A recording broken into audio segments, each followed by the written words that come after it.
송은재 TV 시작합니다. 민주당 쪽에 폭언이 이어지고 있습니다. 이렇게 송영길, 최강욱, 김용민, 조국까지 폭언들이 이어지고 있습니다. 그러니까 민주당 쪽에서는 여성 비하, 청년 비하, 노인 비하 이런 입에 담을 수 없는 거의 쓰레기 발언들이 이어지고 있는데도 중요한 것은 이재명이 이걸 통제하지도 못하고 있고 민주당 지도부는 이 뒷수습하는데 급급합니다. 이게 왜 이런 현상이 벌어지게 되나? 총선 선거를 앞두고 이런 폭언을 어느 쪽이든 가장 조심하게 됩니다. 말실수보다 더한 것이 폭언입니다. 이게 유권자들의 뇌리 속에 꽉 박히게 되는데 왜 이런 폭언들을 하게 되고 이 폭언들에 대해서 민주당은 전혀 통제가 되지 않느냐라고 하는 것입니다. 현수막을 걸면서 경제는 모르겠고 돈은 많고 싶다, 돈은 벌고 싶다 이렇게 청년들을 바보 취급하느냐. 그래서 민주당 지도부가 사무총장이 나서서 정식으로 국민들에게 사과를 했습니다. 이 현수막도 문제였는데 문제가 불거지자 이 홍보업체 쪽에서 알아서 한 것이다. 이재명이 결정한 것입니다. 이재명이 있는 자리에서 보고가 됐고 이재명이 결정을 한 겁니다. 좀 비틀어 보려고 하다가 결정적인 실수를 한 것이고 이재명의 생각 속에 이게 큰 문제가 없다라고 지금 판단이 됐던 겁니다. 민주당 최고위원회의에서. 그래서 이 두 가지를 모두 수습해 보겠다고 사과를 했는데 조정식 사무총장이 사과를 했는데 책임을 져야 합니다. 이거 책임을 지지 않고 이렇게 넘어가면 또 문제가 되풀이됩니다. 불거지게 됩니다. 그 다음 이제 최강욱입니다. 이 민형배 이 출판기념회에서 최강욱이 이제는 국회의원도 아닙니다. 배지도 날아갔습니다. 조국의 입시 부정을 도운 그 혐의입니다. 확정 판결을 받았습니다.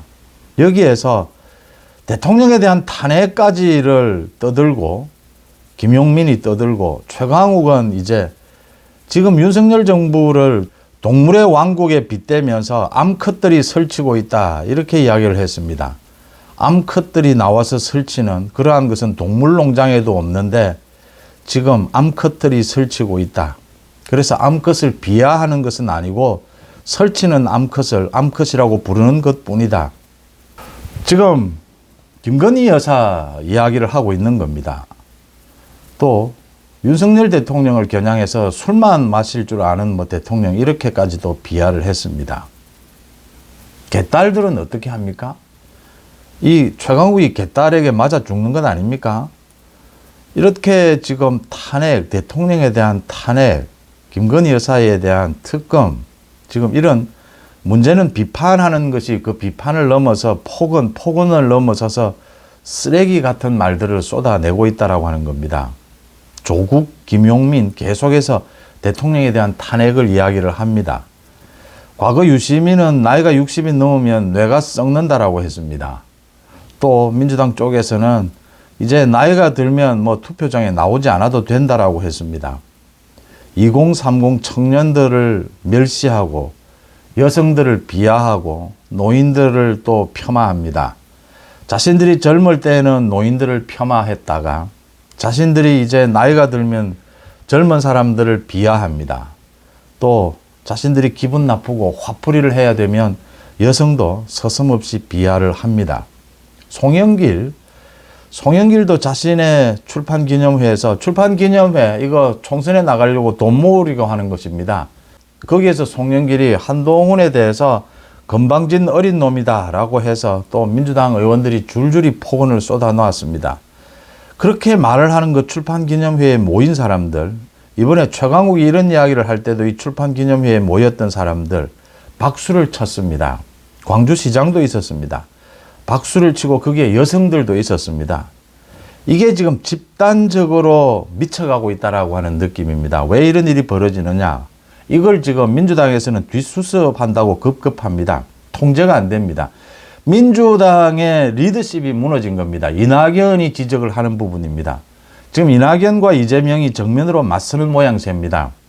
그러니까 이재명이 각종 자신의 비리로 인해서 부정부패로 인해서 도덕성이 완전히 무너지게 되니까 모두 이렇게 검찰의 수사를 받고 있거나 지금 국회의원 배지가 날아간 사람들이 화풀이를 하는데 화풀이 정도가 아니고 쓰레기 말들을 쏟아내고 있다라고 하는 겁니다.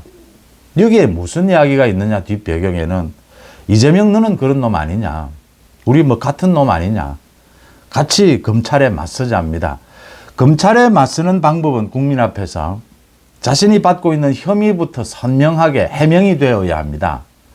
송영길, 돈봉투, 뭐 다들 이 비리에 대해서 이재명 마찬가지입니다. 법적으로 해명을 해야 합니다. 증거를 갖고 법적인 논리를 갖고, 그러고 난 다음에 검찰의 수사가 과잉이었느냐 아니었느냐, 재판이 어떻느냐 이야기가 되어야 합니다. 지금 국민들이 다 보고 있습니다.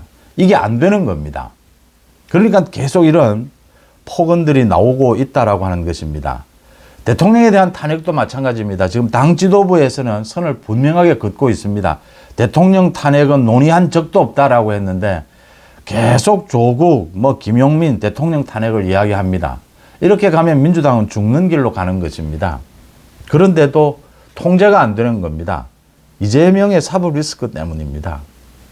이재명의 사법 리스크 관련해서 제가 한 가지만 짚을 것은요, 이게 지금 수원지검에서 수사를 하고 있는 그 이재명에 대한 대북 송금, 이게 가장 중요합니다. 백현동에 사건이 있고, 그 다음 이 백현동 관련해서 위정교사가 있었듯이 이재명의 이 대북 송금 관련해서 이화영 재판, 이 이화영 재판을 지연시키려고 하는 각종 사법 방해들이 일어났었습니다. 또 지금도 일어나고 있습니다. 그래서 이 구조가 비슷하다. 이 비리 혐의도 중요하지만 거기에 사법 방해가 일어나게 되면 거의 무조건 구속을 시켜야 하는 겁니다. 이건 검사고 판사고 재량권이 크게 인정되지 않습니다. 사법 방해를 하고 있는 사람에 한해서는. 그런데 이화영 재판입니다. 이화영이 2번씩이나 재판부 기피 신청을 했습니다. 처음 해서 이례적으로 이게 재판부 기피 신청을 하면 2달쯤 끕니다, 시간을. 그런데 9일 만에 기각을 시켰습니다. 이 지금 수원지검에서 수사를 하고 있고 수원지법에서 재판을 하고 있는 것입니다. 또 항고를 했습니다. 이화영이 7일 만에 또 기각을 시켜버렸습니다. 재판 지연이다, 이건. 아무 이유도 없이 재판부를 기피하는 것은 허용하지 않겠다. 수원지법의 단호한 태도입니다. 이재명의 이런 대북 송금과 사법 방해를 묶어서 구속영장을 재청구하게 되면 영장실질심사를 수원지법에서 하게 될 것입니다. 이재명이 얼마만큼 위기를 느끼고 있는가 짐작할 수가 있는 대목입니다. 조국이 지금 재판 지연을 노리고, 조국도 미국에서 교수를 증인으로 직접 데리고 온다, 이렇게 재판 지연 시도를 하고 있는데, 총선을 앞두고 재판부에서 그래 미국에서 교수가 온다면 꼭 올 필요도 없는데, 지금 얼마만큼 통신이 발달해 있는데 교수가 필요합니까? 직접 올 미국에서?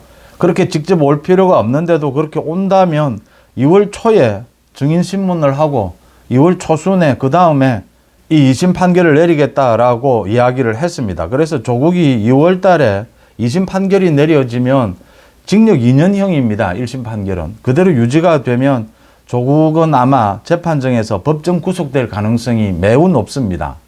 왜냐하면 조국이 자신의 혐의를 계속 부인하고 있고, 조국이 계속 재판부, 검찰에 대해서 공격을 하고 있었기 때문에 조국이 법정 구속될 가능성이 높다라고 하는 것입니다. 조국이 법정 구속이 되고 나면 이건 총선에서 자신이 배지를 다는 것은 크게 의미가 없다. 2월 초순에 2심 판결이 내려지면 총선 전에 대법원 판결까지 내려질 가능성이 높습니다.